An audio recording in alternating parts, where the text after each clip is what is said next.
So this video, this type of video was actually suggested by someone, and then a couple people were behind it, and they actually were interested in seeing this type of video of my personal opinion of whatever movie.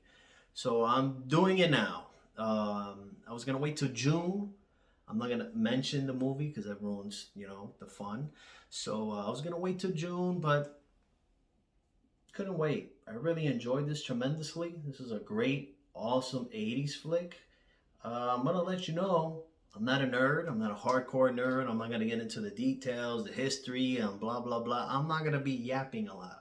I would like these reviews to be short as possible and straight to the point. And if I get over 15 likes, I'll do dirty work.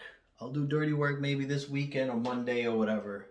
I can't wait to watch that, to revisit that. I saw it many years ago as a kid, but as a 33-year-old man, I would like to watch it again.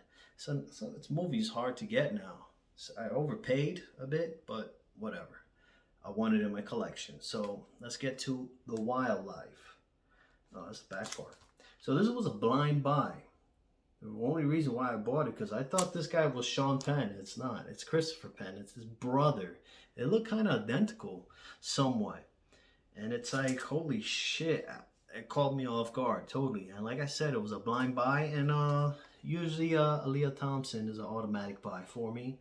She's a total 80s babe. Now, just to sum up this movie real quick, if you love the 80s, you grew up in the 80s, you know, let's say you just have that nostalgia for the 80s, this movie is a must-watch for you. And for those collectors, a must-own. The Wildlife is a fun 80s flick, and I loved it from the beginning to end. It has that goofball moments from time to time, but overall it's just so 80s. That soundtrack, Madonna, Van Halen, and the cast is totally underrated. They weren't as, obviously a lot of them didn't blow up until like maybe more like in the late 80s and 90s or whatever, but this is a very totally underrated cast of actors.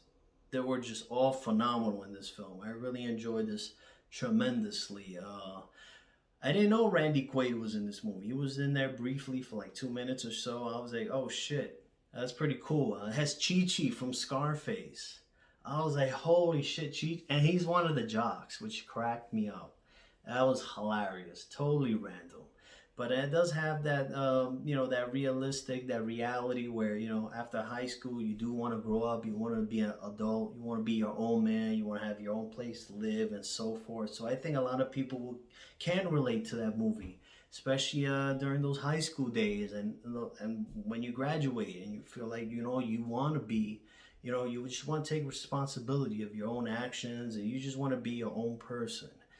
And this film does it wonderfully. And like I said, it's just a great 80s flick with a great cast, chemistry. The acting was really well done as well. And it's a pretty funny movie. Very enjoyable. So I do highly recommend you guys check out The Wildlife. Kino Lorber, see if you can try to purchase because this thing is gone. Like, it's hard to get now. I don't know if it's due to COVID or whatever. I don't know. But if you could try to watch it digitally, go for it. Worth every cent. So, The Wildlife. Check it out.